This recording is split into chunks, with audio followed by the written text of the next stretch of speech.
In this review, I will be testing Koh I Noor Anilinky watercolours. I will swatch the paints to test each colour, and I will finish by producing a Studio Ghibli speed painting scene from Kiki's delivery service. So I'm first going to talk about the basic packaging and appearance of the Anilinky set. The plastic is fairly sturdy and it comes with a clear plastic lid, and there is a description sheet inside. However, there isn't a lot of information. I don't know the names of the colours, it just gives you a brief description of the set in each language. There is a link in the description below for this set for the Amazon store of your region, and obviously this is the 12 set. It also comes in a 24, 36 and 48, and links will be in the description below for all of these sets. With the 24, 36 and 48 set, as you can see, they stack really neatly, so this is ideal for those of you that travel and like to paint while you are travelling. Before we get started on the actual swatching of the paints, I would like to talk to you briefly about the brand Koh I Noor. They're from the Czech Republic, and I have used some of their products before, including the soft pastels, which I use quite regularly. I have found them to be really high quality, but they are mostly known for their graphite pencils, so you may have used those before. Information on the website says that these particular paints are dye based, but they do make professional paints, but these particular paints are aimed for children because they aren't light fast, so they wouldn't be recommended to use for professional use. However, they would be used for using in sketchbooks, and maybe if you are going to do some illustrations in your sketchbooks, that's the kind of thing that I would recommend you would use them for, but certainly not for professional purposes because they aren't light fast. So I'm finding that when I am using these on this watercolour paper, that there are two things that are happening. First thing is that the paints are soaking directly into the paper, but also as I'm swiping the paint down the paper, what's happening is that they are behaving in a different way to watercolours I've used before, and that is that they are not fading as they go down the page into a gradient, and that they are staying consistent down the page. Now, for illustration purposes, that's perfect if you want to do a flat plane of colour across the page, but if you were doing a watercolour where you wanted a gradient, that would not be what you would want. So that's why I have picked the reference image that I'm going to use today. Another thing to mention is the consistency of the blocks of paints. They are quite hard, but this shouldn't affect the way that you are using the paints. It's just the binders that have been used to put the paints together, so it may be some different consistency to something that you have used before. It doesn't affect the quality, it's just the binders that have been used to put them together. And sometimes when these paints arrive, you'll find that they are cracked. That isn't the case with these ones. They are completely solid. I have found that they are completely together, no little bits. When they arrived, they were perfectly solid. And what I found when I was using these paints is they performed and appeared more like inks. So in order to prepare for the painting of the Anilinky paints, what I need to do is to mask off any areas that are highlights or white areas. So the first thing I'm going to do is to paint all of those areas with masking fluid. For today's painting I'm using Winsor & Newton masking fluid, and I'll paint this on with nail brushes because they are really fine details. These are very inexpensive and I find they're very useful for a variety of mediums.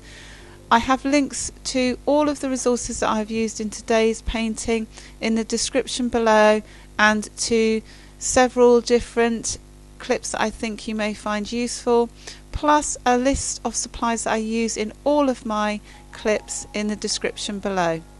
So as I said, I will go over all of the areas that are light areas or highlights, and then I will take them off with masking fluid later at the end of the painting. Now I'm going to start applying paint to the background. As you can see, I started by accidentally applying green, and it was quite different to my usual set, which is Winsor & Newton Cotman.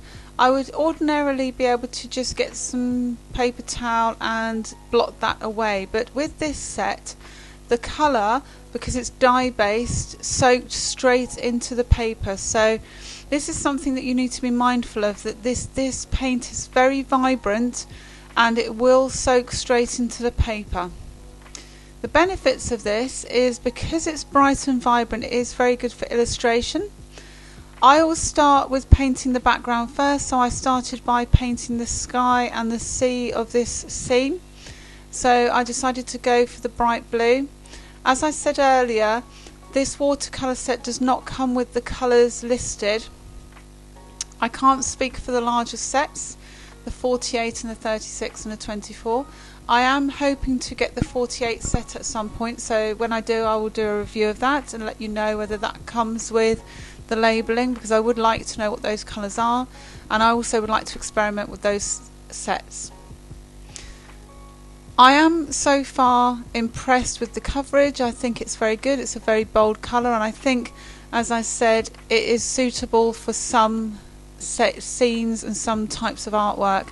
If you were going to do something that was realistic, I think you would struggle, because these colours are quite bold. However, you could mix them to make more subdued colours and more subtle colours.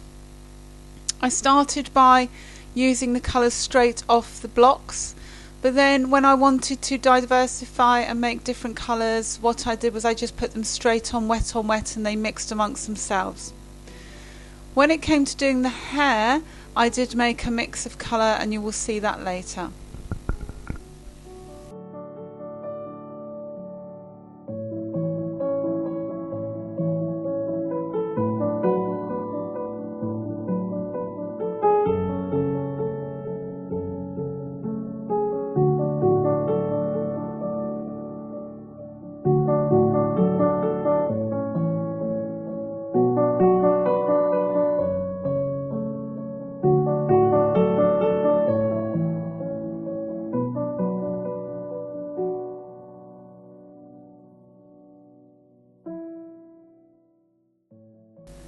Because the palette is quite limited, I had to start mixing some colours, and I tried to mix a burnt sienna type shade for the skin tone, which worked out really well, with a mixture of the orange and the brown. So I found that the colours did mix really well, and once I started doing that, I continued to mix the colours to match the picture of the reference of Kiki's delivery service that I was painting in this demonstration.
When the paint had dried, it was time to take off all of the masking fluid, which you can do very gently by rubbing with some kitchen roll just to create a bit of friction. And then what I did was, if there were any areas that needed touching up, I went around with some colour pencil just to take off the edges if they were a little bit untidy. I then went around with a gel pen and there was one area in particular that needed a bit more attention, so I went on that with some white gouache. That was the seagull. I couldn't, again, this was to do with the dye quality of the paint. I found it was too vibrant. Normally I would have just gone over it with a gel pen with watercolour, but it was really, really vibrant, so it just needed to be painted over with the gouache. I then go over all of the edges with a Stabilo fine liner because it's an anime style drawing and I need to highlight those areas. I'm using the Stabilo 0.8mm. There is a link in the description below if you wanted to find out more about this particular pen. I find it's really good for doing outlines. Obviously some of you may have one of your own choice. And I'm just going over all those details now, and then the picture will be finished.